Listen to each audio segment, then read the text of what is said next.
Saya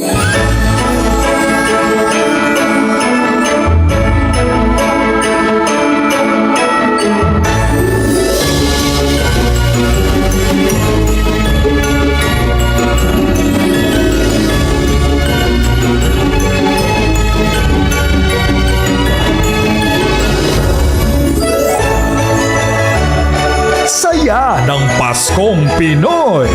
Narito sa DWAN 1206 AM. Ang susunod na programa ay rated PG. Patnubay at gabay ng magulang ay kailangan sa mga batang manonood. Sama-sama tayong matakam at matuto. Pinoy Flavors with Chef Jayson, where flavor meets heritage. Yummy!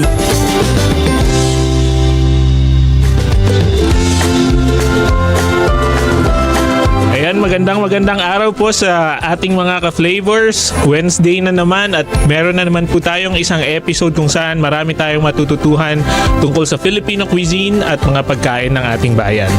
So, ang programa po natin ay kung saan hindi lang basta kinakain, kundi pinag-uusapan, binabalikan at binibigyan ng halaga ang bawat kwentong pagkaing Pilipino. So, ngayong episode po, babalik tayo sa napakaraming questions. Sino ba tayo as a country? Paano ba tayo kumain bilang mga Pilipino at ano ang future ng ating food systems, no? Ang guest natin po today, hindi lang basta-basta food content creator. Naalala ko yung first na video na napanood ko from his content was actually about the oldest restaurant in the Philippines. So alam natin na isa siyang taong naguhukay ng kasaysayan sa bawat ulam, pagkain, and way of cooking nating mga Pilipino. Siya ang founder ng Historinaria Collective, isang digital archive sa social media na nagdo-document ng Filipino food, culture at traditions. Isa rin po siyang cultural journalist, food researcher, filmmaker at cuisinist. Kaya para sa kanya, ang pagkain ay hindi lang niluluto o tinitikman. Ang pagkain ay kinikwento at iniintindi. I'm very happy mga ka-flavors to have with me today Rob Villar Cabral of Historinaria Collective. Good afternoon, Rob. Hello, welcome good to Pinoy afternoon. Flavors. Hello. Ayun. Sige, I'll go straight to the first question. Okay. Because I've seen your content, sobrang daming historical lens, no? How did our ancestors eat during their time? Well, they ate quite simply. Most of them were eating either boiled or charring under radiant heat, or as they call it, inihaw Tagalog, sinugba in Visaya. And then they also had tinola or tinula, depending on where you are. In fun fact, are you familiar with that tula itum of Yes. the cow soups? Yes. So that's a tinola as well. Think about it. It's actually how they call tinola in Sug. Okay. Yeah. Sinubukan namin gumawa ng tula itum before. Medyo malala yung steps na kailangan mong gawin to do it. But at the same time, parang pag binitawan mo na siya, it becomes a broth. You let go and trust that the pre-colonial process that you did will bring out the flavors of the dish. Trust the process. Yes. Ikaw, at paano nagsimula si Historinaria Collective? Kwentuhan mo naman kami about it. Well, what happened was I started this thing through the combination of my love for food and filmmaking. Okay. Because I tried also working in the media, in films, and it didn't really work out for me at that time. Maybe it wasn't the right time yet. And I also worked in the professional culinary industry, F&B. But the thing was, I wasn't really feeling it as well. But I was trying. I was more invested in really making that one happen. Okay. And then, as luck would have it, during the pandemic, one fateful trip changed it all. What's the trip? So it was a excursion to Lilo, Laguna. Okay. And I went with my immediate family. We were looking initially for slippers. Slippers. Yes, because Lili was known for that, right? But the problem was they didn't have slippers made made in Lilio. Okay. It was all from Santa Rosa. Okay. So I was so disappointed. I said, "What? Why is it that? Like we go all the way to Lilio, and we're just going to get things that are imported from some other place." So I was so downtrodden. I was walking along the main street. Tapos nakita ko they were selling mangoes.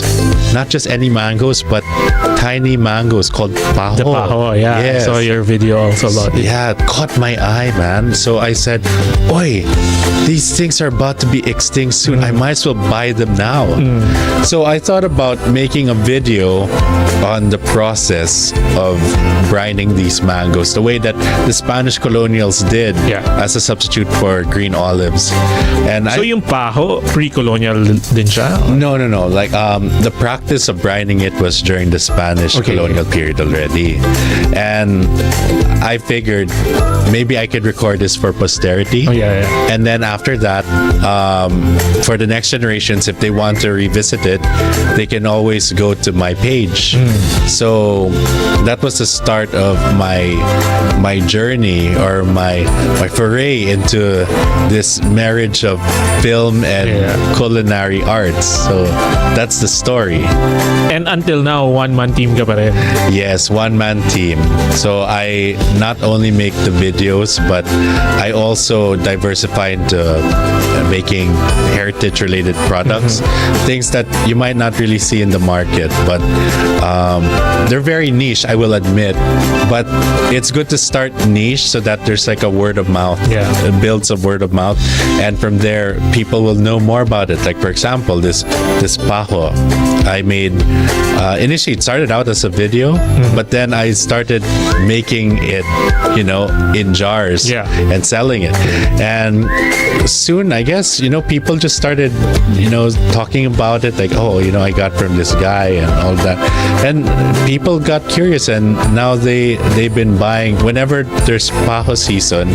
People buy from me, and there's even this restaurant in Quezon City that have been using paho mangoes for their pizza. Yeah. Wow. From my jars, yes.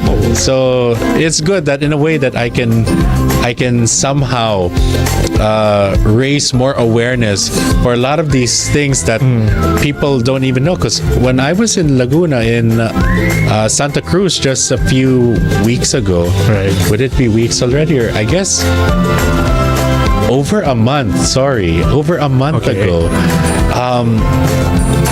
paho is from Laguna, from the province of Laguna. But the thing was, when I did a favor for a friend there, and I sold also my products in their food fair.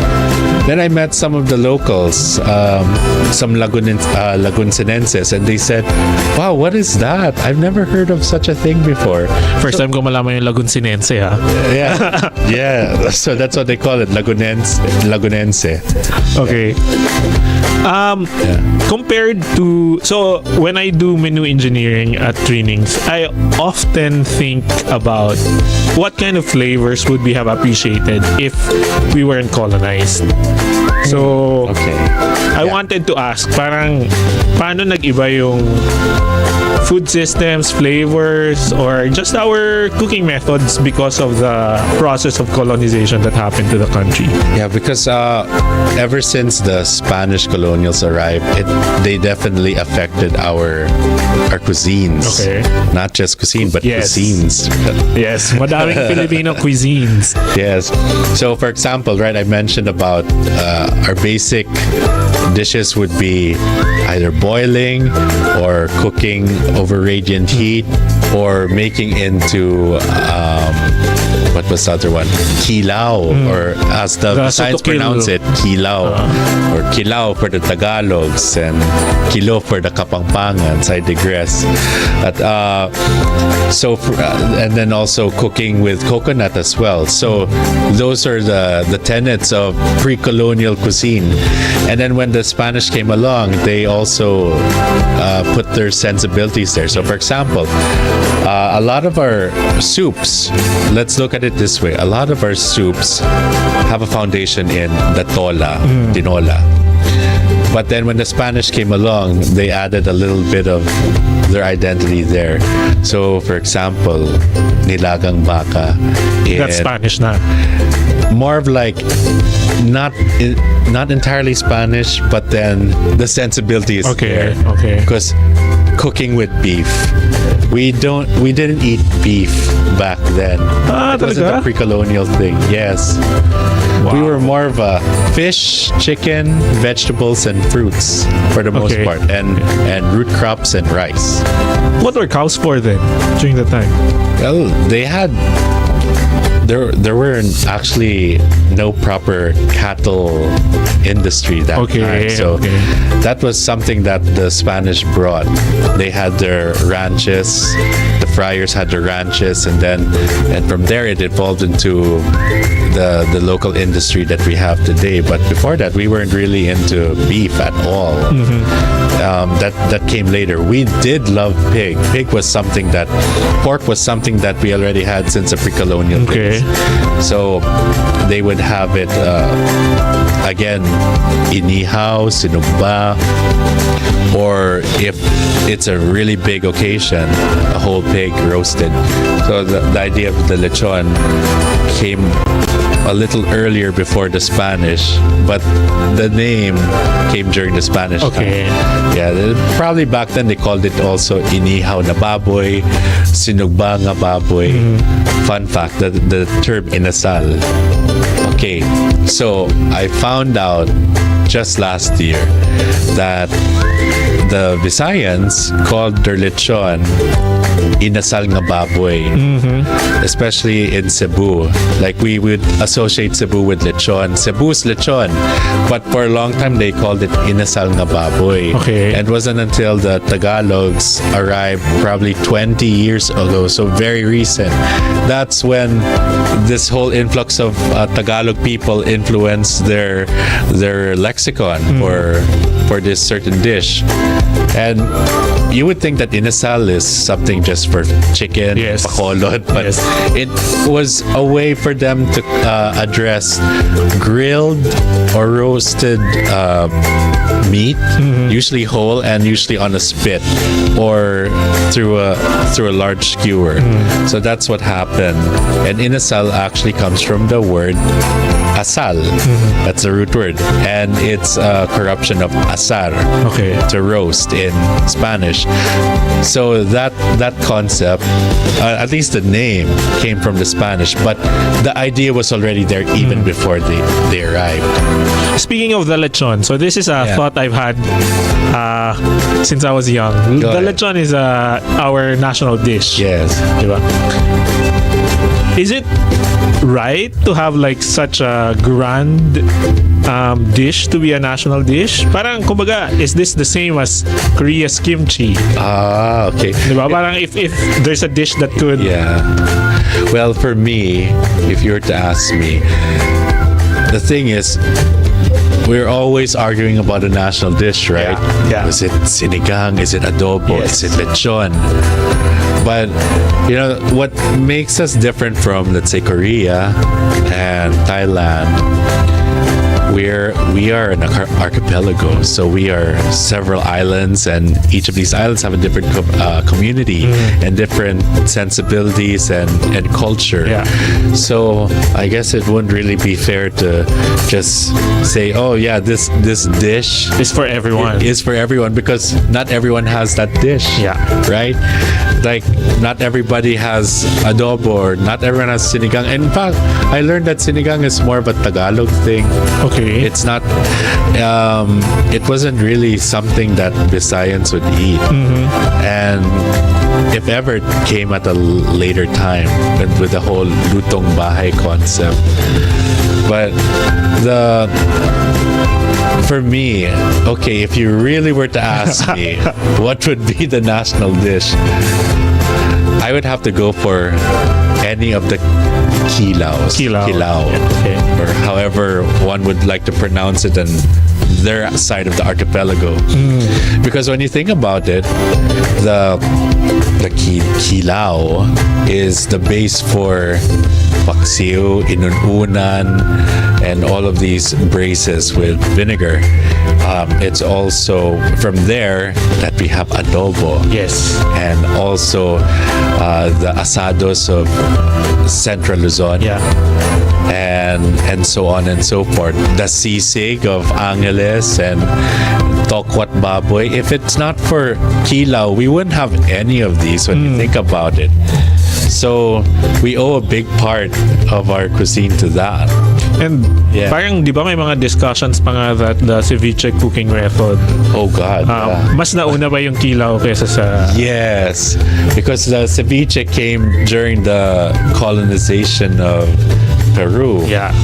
And their key ingredient is lime, right? And the limes were brought over by the Spanish through all of these journeys that they've been through different parts of the world. In fact, yeah, the limes, I think it was Claude Tayag who mentioned it to me, but he came across something of an information that it was because of the dayab here in the Philippines that the Spanish brought it over to Peru or something Wow. like that. So, yeah, and the thing is, kinilaw has been around since the Iron Age. So, I know it's going to sound controversial. But Let's be controversial. it's really a pet peeve for me when I hear people say, "Oh yeah, kinilaw is the Philippine ceviche." Ah, yes. But what if Ceviche ceviche is the Peruvian kinilaw? Yeah. Right? Yeah. Minsan iniisip ko nga parang sobrang versatile ng kinilaw din eh. You can put meat, you can put vegetables in it. But I wanna go back to this concept of Philippine cuisines na sobrang dami nating regions. Kung sobrang dami nating culinary ways, do you think there's a way for us to summarize what Filipino cuisine really is? Parang halimbawa, if we talk about Indian cuisine, we talk about the magical use of spices. But what makes Filipino cuisine Filipino cuisine? I mean, Filipino cuisine of the now. There's a secret ingredient to Philippine cuisine. What is that? Diversity. Ah, Because, yeah, I realized that not all parts of the Philippines have the same preference to Yeah. taste. So, like, for example, when I was in Cebu, I learned that they don't like sour food.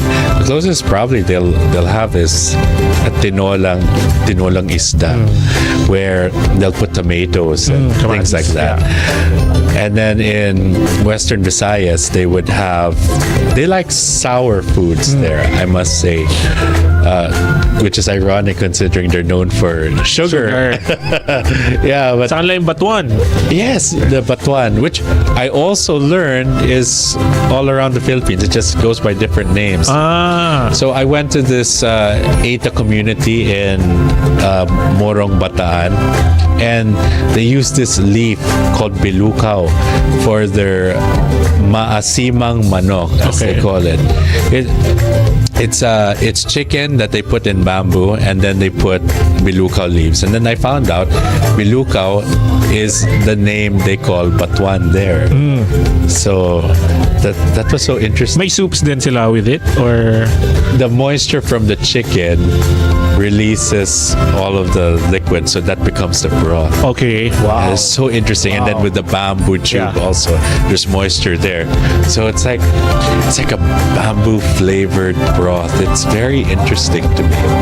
Is it part of your plans also to go through our different indigenous people and Oh understand yeah, in fact, one of the videos that I uploaded showcased the Aita Ambala, and I even put there the recipe for asimang manok. So if people want to do it at home, they can have a taste of Aita cooking right there, right in the comforts of their own home. It's very interesting. How about you? Kapag comfort of your own home, what's your idea of comfort food? Oh, like Filipino or anything? Kahit ano.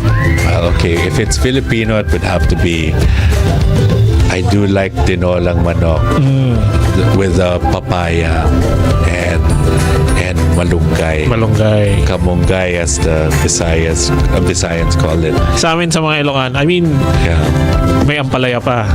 Yeah. Oh, speaking of, I also like ginisang munggo. Yes.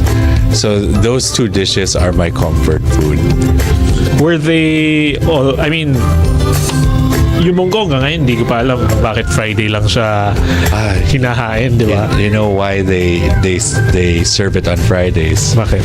Apparently. So first of all, it's not the whole Philippines. It's just like in Manila or certain parts where munggo is more prominent.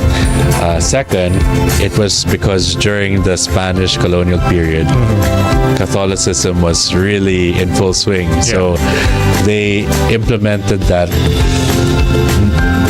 every Friday, not just Lent, you have to abstain from meat. Yeah, so Mongo was technically like what the Spanish have with potaje, made from peas and all of that sort of thing. So I guess in a way, it became an analog to what they had in Spain, except we had Mongo, which was available already at that time. And that's how they ended up using that for their dish on Fridays, and that's why we have Mongo Fridays, because of that Catholicism embedded in us. It's for generations and generations. Even if you're not religious, it just sticks with you. So kahit sa pag-aaral mo, sobrang connected ng religion, culture, with the way people live their lives and ate their food. Yes, you know, like I know that religion and politics are very sensitive subjects, but the funny thing is when you talk about them through the lens of food, it becomes more accessible. Like I do a lot of storytelling regarding the origins of our dishes, and during my research, I found that a lot of them have to do with religion or politics. Like what? Like, for example, the Mongo. The Mongo is very religious, and ensaymada. Okay, here's one.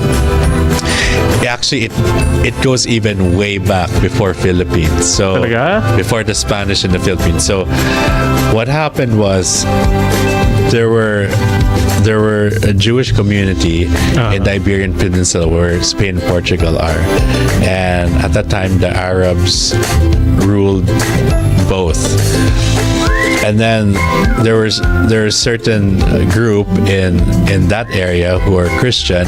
They wanted to reclaim their peninsula back. So they successfully defeated the Arabs, and they started establishing Christian kingdoms within Spain. And the thing was, the Jewish people there, the Sephardic Jews, they found refuge with the Arabs, but now they felt threatened because of the Christians. They wanted the Jews out. So the Jews who wanted to stay, they were given this condition. Yeah, okay, you could still live in Spain under the caveat that you have to convert. You have to convert to Catholicism. So a lot of these Jews obliged, and they convert. They were called conversos. Okay. And the conversos, did not entirely convert. So some of them were still secretly practicing their Judaistic lang. faith. Yeah, it's for show. and eventually the Christian kingdoms caught wind of this, and what they did was they started to implement these tests. This was this is the start of the Spanish Inquisition, and one of the things that they mandated was from now on the use of pork should be in the cuisine, like all in, all out, even with desserts. With desserts. Yeah, so lard. Okay, yeah. Yeah, and if the conversos don't mind eating that the lard and all of that sort of thing with pork, then they really converted. But if they are reluctant, they get kicked out. Parang test of loyalty rin ng pagkain during Yes. that time. Grabe, no? Oo. And that's actually how ensaymada in Spain came about. Okay. In fact, the root word of ensaymada is saim, which is Catalan for fat, Okay. which they borrowed from the Arabs. So you can also see that there was an Arabic origin also to the ensaymada, but then they put pork lard in it. And that had been the standard for laminating the doughs. And then when it arrived here in the Philippines during the Spanish colonial period, if I recall, the earliest records that were uncovered were during the late 19th century, so very late. And they were still serving these ensaimadas with pork lard. But then somewhere along the mid 20th century, that changed. People started experimenting, replacing it with butter because they probably thought it tasted good. So, and then there's some, even to this day, like if you go to the certain areas of Pampanga, they'll do both. So butter and Lard. Like double the cholesterol. Yeah, that's so sinful. But yeah, you could really see all of that is political and religious. So you would think that you're enjoying something very mundane, but there's a story to that. Yes. It tells us of the people. Yes. Sa susunod, sa pagbabalik po natin mga ka-flavors, pag-uusapan naman natin itong politics at religion and food na sinasabi ni Rob. What kind of systems will we have kung fully engaged ang ating mga kababayan at mga Filipino chefs in the industry? Sa pagbabalik po yan ng Pinoy Flavors with Chef Jayson.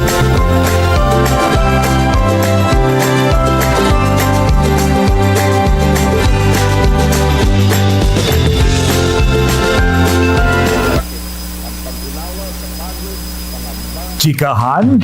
Check! Bardagulan? Check na check! Pasikatan? Super check! Hindi haggard ang morning mo dahil kasama mo ang tambalang kukumpleto ng araw mo. DJ Melody at DJ Gabby. Makisali sa tawanang may matututunan. Makimarites to the next level. At ma-inspire to start your day with positivity. Woke up like this. Lunes hanggang Biyernes, alas 8 ng umaga. Dito lang sa DWAN 1206 AM.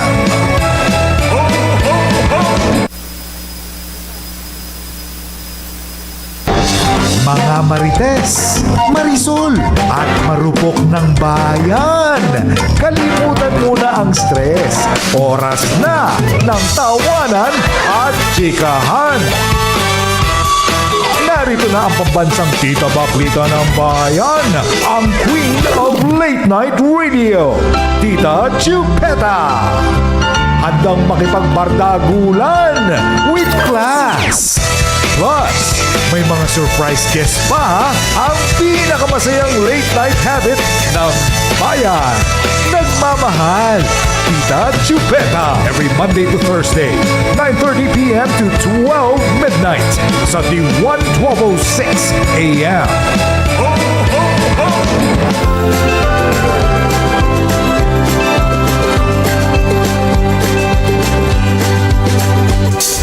Ayan, so nagbabalik po tayo sa Pinoy Flavors with Chef Jayson. Kasama po natin si Rob of Histolinaria Collective. Before the break, pinag-uusapan po namin yung konsepto ng pagkain na nakadikit sa religion, sa ating mga everyday political and cultural beliefs.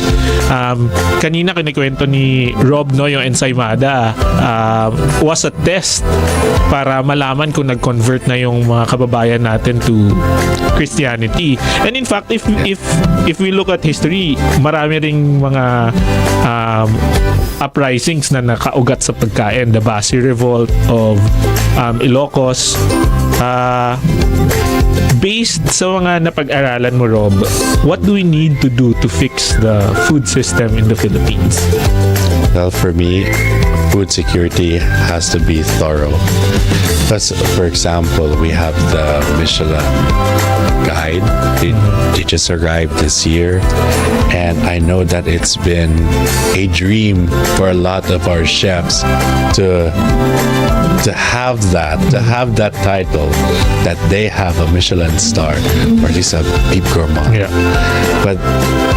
And that's fine, that's fine for them, and that's fine for also the people who would like to dine in these restaurants. But I feel we could have just waited a little more, because it didn't seem fair also to those people who are actually struggling in our farmlands and the cottage industries. There's just so much food insecurity right now. I go through different parts of the country and I talk to these artisans who are struggling to actually sell their product. For example, in Antique, I went to this Saltern, and they were known for making salt in bamboo tubes. Wow. Yes, very interesting, no? It's a 100 plus year old tradition. I think as far as 1823 or something like that. So more than 100 years. And the thing is, they didn't really get the support from their LGU. The closest thing the LGU did was give them plastic mats. Oh, wow. Yeah, just to speed up the process, but not bamboo. And I'm thinking, then where is the uniqueness of the product if it's just going to be plastic, and then you have microplastics leaching out of that when it's exposed to the sun? Their excuse was it's expensive, but then bamboo is very resilient, and at the same time it grows fast. Why not dedicate a part of that land for bamboo groves so that you can keep cutting and using that for the tubes, and it can always replenish.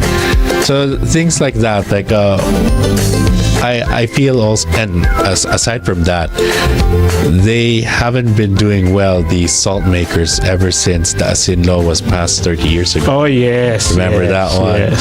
Yeah, so if people say the 90s are great, I don't think it was, The Asin law. Well, to me, may good intentions in Batas, but it effectively killed artisanal salt industry. Poorly researched, because they said 12% of the population. They said that a lot of people were suffering from iodine deficiency. Yes, iodine deficiency. But turns out there was only just 12% of the population, so very, very small. And the ironic thing is, our salts have been affected because of that, but we're importing uniodized salt. So I'm like, is this a joke that we have foreign or imported salts that haven't been iodized, but we can't even get our salts out in the market because they're not iodized? It doesn't make sense to me. And actually took them just like last year for the Senate to realize, oh yeah, it's been 27, 28 years, and we just realized that. Took them that long to finally talk about it. Imagine, for 27 years they just let that thing slide, while our brothers and sisters out there by the beach are are suffering with their livelihoods affected. They can't sell their salt. And I went to Cavite, and they had gray salt, which is sought after in, I don't know, like France or foreign countries. But then here, there's no market. So what do? They just use it as fertilizer for mango trees. Oh, wow.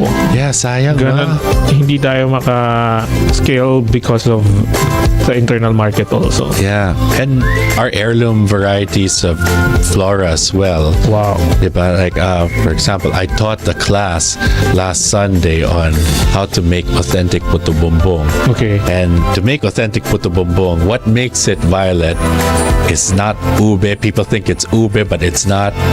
And the so-called smart ones would say, yeah, it's obviously purple coloring, violet. But the thing is, it wasn't even that in the first place. What made it violet was this specific rice called pirurutong, Okay. or parirutong, wherever you are.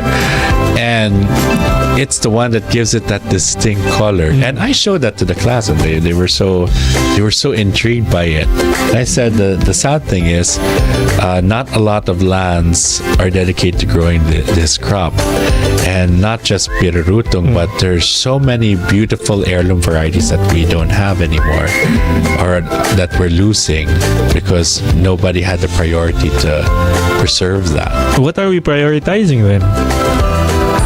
Beaches for tourism. Yeah, basketball courts. Okay. The usual. And I'm just thinking, we have such a rich culture. Why don't the LGUs focus on that? Or the DOT? I mean, we're more than just Michelin star restaurants. We have a lot of great things that nobody even knows about, and even I didn't know about until I discovered it when I went to that place. And also helped too that because my friend Sherwin Felix also Localpedia. yes, Localpedia Was a guest 2 weeks ago here. Yes, he also opened my eyes to a lot of things. So when I was starting out, I was just in my desk making videos with cooking footage and all of that, and narrating information that was already in the back of my mind, or what I've read and that I want to share with people. Yeah. But when I'm in the field, that's when it really opened my eyes. Ibang-iba man. talaga, no? Yeah. When you're there. Yes. Parang there are times na overwhelming na you are surrounded by the brilliance of the community, but at the Yes. same time, you're also heavily heartbroken because this is a brilliance that everyone deserves to see. Pero Yes. hindi natin napapakita. So that's it. Like I initially just wanted to be very neutral about things. But how can you be neutral if you see all of these injustices happening in your own country and affecting our foodways as well? So there's a lot of that.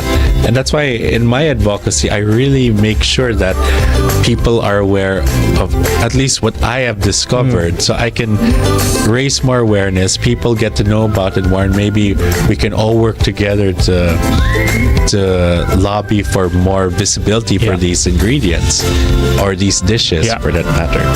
But with the recent presence of the Michelin, that also gives us a unique opportunity to highlight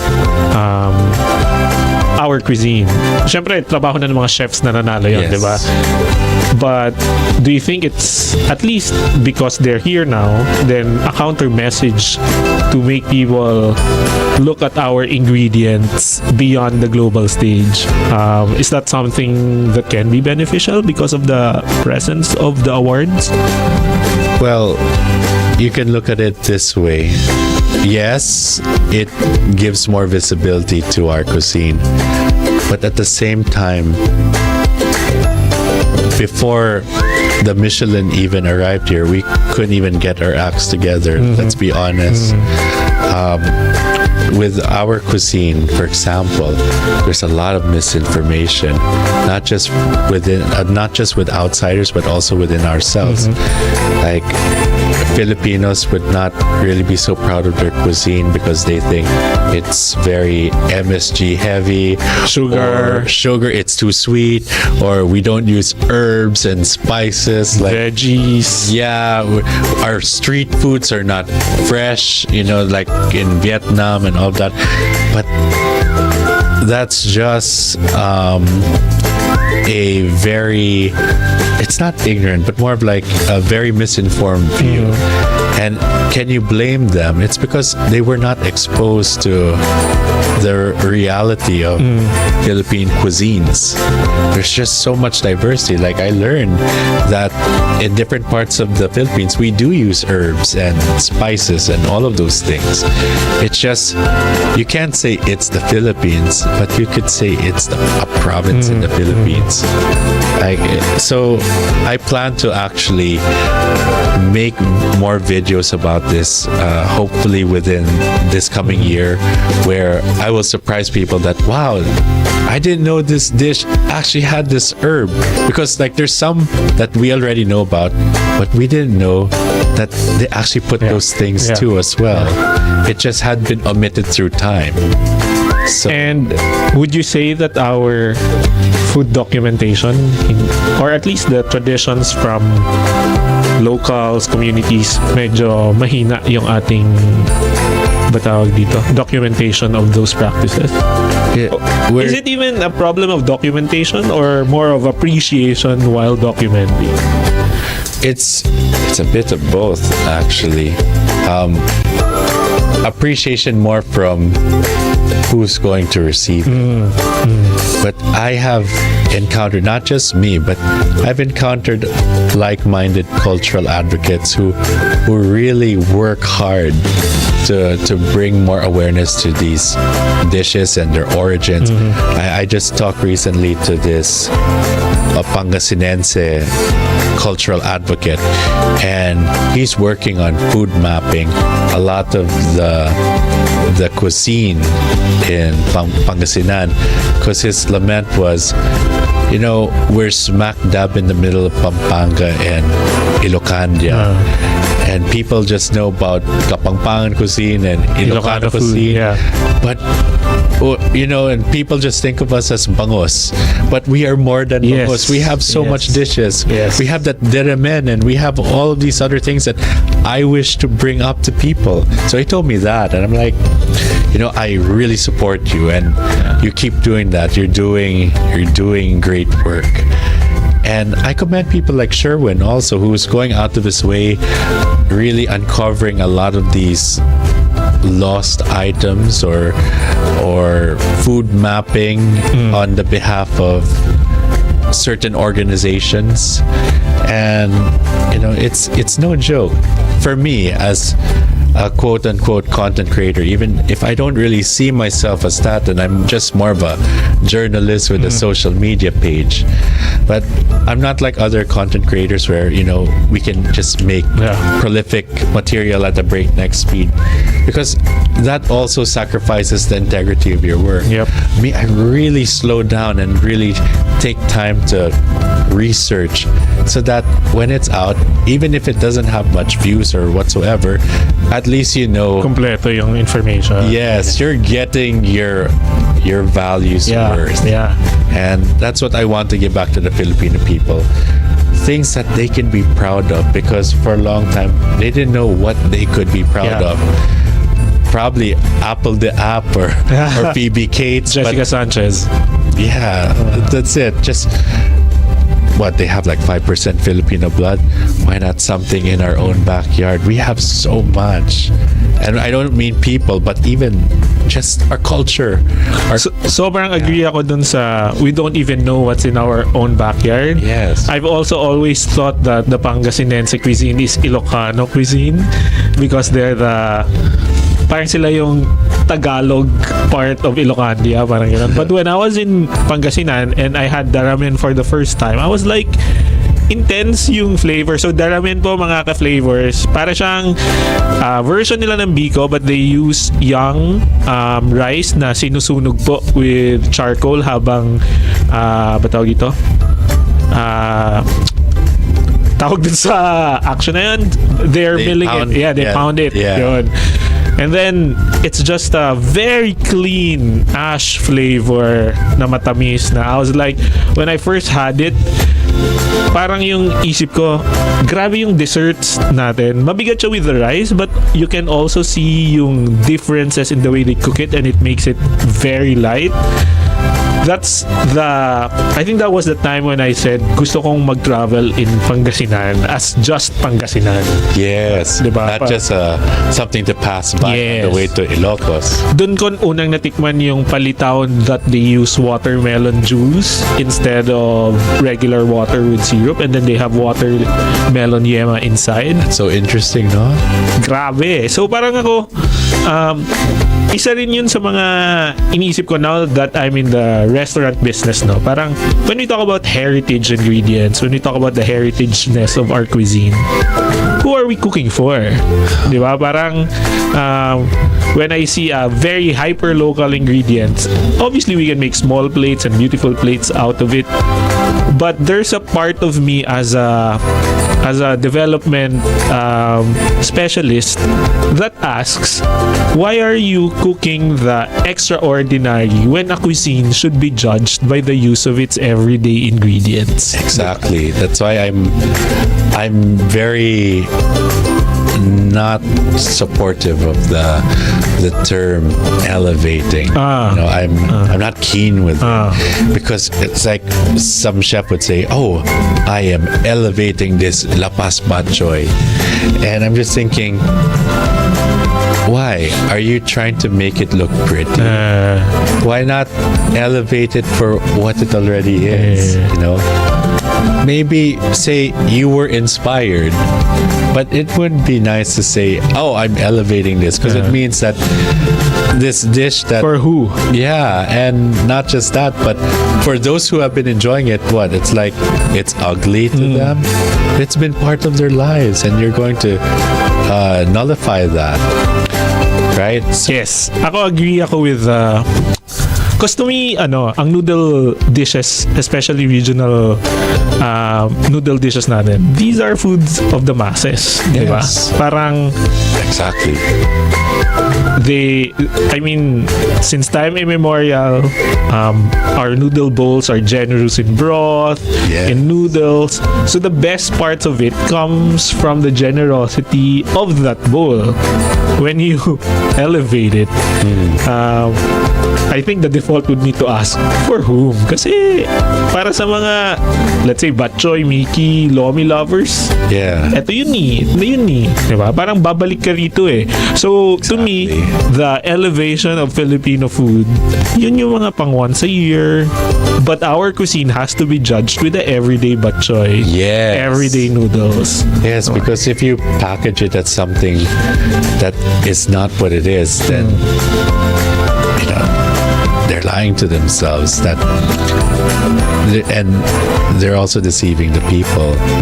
So it's a two-way street. So for me, tell the truth.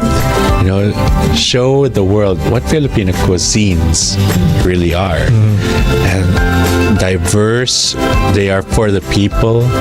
Very mass friendly, and very hearty, very filling, and not everything is fatty. They even have nutritious food, because people have this misconception that Filipino food is deadly. Yes. But it's not. If you go to the rural areas, Go to Ilocos. yeah, they have We put vegetables. everything on vegetables there. Exactly, fruits and vegetables. The earliest seasigs were fruits and vegetables. So it's really just about that, really enlightening the people and letting them know that there's so much more, not just in our food waste, but also in our culture, our history, and our identity as people, and how it affects also the dishes within their backyard. So that's my punto. How about places in the Philippines na hanggang ngayon oral traditions pa rin yung pagpapasa-pasa ng recipes? That masimang manok, for Yes. example, that's just all oral talk. You know, like that's redundant. Like it's oral tradition. They pass it down. Yeah. This is how you do it. You put it in this bamboo and so on and so forth. So I wrote it down. I don't know if other people wrote it down, but at least I wrote it down. So Okay. there's reference. Yes. And what else? Are there other vanishing recipes na Okay. Yeah. document mo na? Combining that with the oral traditions and borracho maravillosa. So I actually learned about it through Maski ako, first time ko lang marinig today. Actually, Sherwin brought it to my attention. He was saying it's such a pity, Rob, that a lot of our foods are disappearing because nobody bothered to pass it down. Such as borracho. And I go, borracho, like the cake in Spain? Well, he couldn't give me that answer, but I really dug deep and it is like that cake in Spain, the bizcocho borracho. Now, what they do in Samar is the sponge cake is soaked in rum, and then in between the two layers, they fill it up with limoncito, which is not to be confused with the other Visayan term for calamansi. Calamansi. But it's these red berries which have a hint of lemon and cinnamon notes. Na mga alatiris parang Yeah, they look like aratilis, but they're not. And they're shaped also like tiny limes when they're unripe. But then when they're ripe, they're like red and round. And they have those essential oil blots that are typical of citrus. Yeah. Because they're not citrus, but they're in the same family. Okay. So that explains also the aroma. Maski ako hindi ko pa siya alam. So, ano pa kaya yung mga ordinary Filipino eater, especially those who grew up in Metro Manila, di ba? Yes. Parang ako when I first went to Ilocandia in April to do a culinary tour, I was like, Ilocano na ako eh. Alam ko na tong mga pagkain na to. Pero grabe, in 5 days, parang 80% nung kinain namin first time ko siyang kainin. Yun, My life. Yes. As in, nakagamit ako sa Ilocos ng river grass na river grass. Yes, they call it balayba or mermaid's hair. So meron lang siyang mineral crunchy taste na ginawa kong topping for amiki. Pero ito yung mga bagay na hindi na makakarating ng palengke dito sa Manila. And tingin ko yung mga ingredients na ganun na malapit sa culture, dapat pagdala natin. Yung respect is not just for the ingredient but the culture yes. that it came from. So parang ako, ang perspective ko, especially in cooking with heritage ingredients, lahat to hiniram natin from a community. Yes. So I'm not the storyteller. They're the stories. Yes. They're the storytellers actually. Dinala ko lang yung Exactly. pagkain nila here. So for me, dapat may permission ka of the community Yes. to tell their stories in the way they want their stories to be told. That's what I also see myself, but more of like the interpreter, the messenger. I let them talk and tell their narrative. Yeah. And I just relay that, I broadcast it to the whole Yeah. world. And that way people get to know more about their insights and their plight as well as a people. And that for me is important, that as a documentarist, you record and you preserve their truths. Ano lang, logistical question. Yes. Sa mga researches mo, marami bang bata pa na sumasama with their families when they talk about recipes, or usually yung mga matatanda na lang yung kausap natin? Most of them are old timers, but you'll find a rare young person really interested. For example, again, that borracho maravillosa. I actually spoke to this latest generation of the family that popularized it in Katbalogan. And according to her, I asked her, what prompted you to want to reconstruct this recipe? Because she said it's very important that Samar gets to keep this thing that becomes synonymous with them. And in a way, she hopes that more people can learn about it so they can continue that tradition. So she took that initiative when others did not. And she was fortunate that her uncle is still alive, and her uncle actually apprenticed with her grandmother in the kitchen. So he knows how to do it, and he relayed it orally. So what she did was she notated, and then she did it. She made it happen. She brought it back, and I commend people like that because in a way, what would have been completely lost was somehow found again. Yeah. For a new generation. And with documentation, Yes. ano siya parang, paano ba? Meron na siyang referential capacity. Yes. One. And second, yung parang for something to be written is to put life in it. Life that will not end. Yes. So, I mean, I respect talaga the things that you do with our ingredients, no? But on your mind, sino ba talaga yung tagapangalaga ng ating heritage? Okay. Is it a chef role or a people role? It can be either. Uh-huh. But for me, anybody could play that part. For example, my friend Nati Ocampo Castro, she is the daughter of Nanay Luz Ocampo, who was known as the one who would carve limes, Oh yes, I saw that. Bulacan, in San Miguel. So Nati was working in Meralco as far as I recall, and she retired early, and she had so much free time, and her mom was still alive, and she noticed that her older sisters did not want to continue the tradition. So since now she had free time, she took it upon herself to apprentice under her mom. And good that she did, because after Nanay Luz passed, now she's the only one left who is doing that sort of thing. Well, her husband is helping her now, so that's very good. And I also made an initiative to learn from her as well. And I documented it. I documented her process. So in the future, it's there for anybody who wants to recreate and inuk it. It's all about that. People who are interested to preserve that or to document it. Okay, ang dami natin napag-usapan today. Magla-last question ako.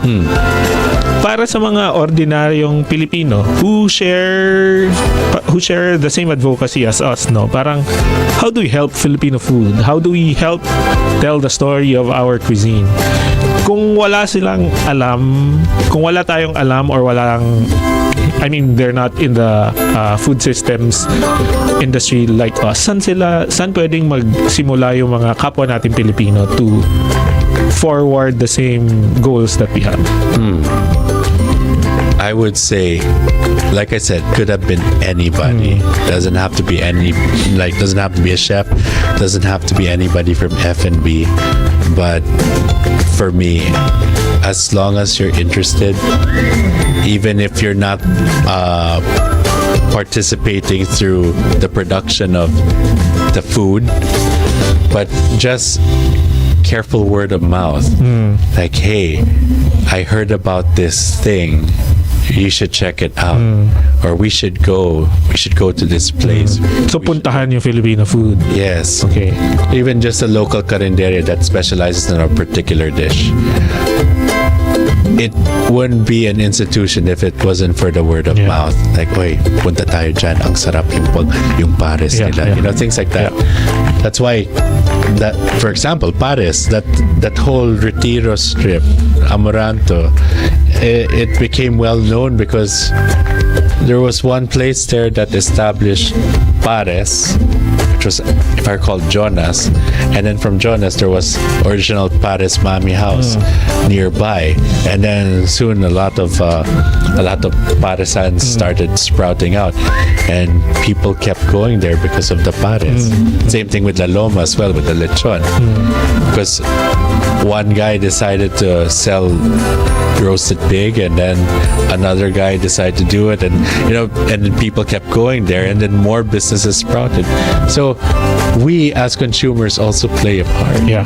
That not just the producers but the consumers, because if there's no consumers, then the producers have nothing to make or nothing to gain from that. So it, like I said, it's really a two-way street. Okay. So, any last words to our to our listeners? Paano nila masusubaybayan ang documentation mo pa of Philippine cuisine and your work? Please follow Histolinario Collective. It's HISTOLINARYA Collective, and on Instagram and Facebook and TikTok. So you can follow my advocacy and all the things that I uncovered during my adventures, and as well see the products that I also preserve for today's generations to discover. Sobrang sarap nung burong pakaw, mga friends. Thank So you. kung dito hindi nyo pa natitikman, this is your chance. Yes, the big hit now, aside from the burong paho, is the banana ketchup of Mariposa. Oh yeah, I saw. Yes, Oh. so I've heard about people not liking banana ketchup, but the people who bought from me, they said that even their family members who never liked banana ketchup just kept using my bottle. So it's me changing the game, changing the perception of people, which is good. So it's And banana ketchup is distinctly ours. Diba? yes, exactly. And iba talaga eh. It's so good. Yeah. Yeah.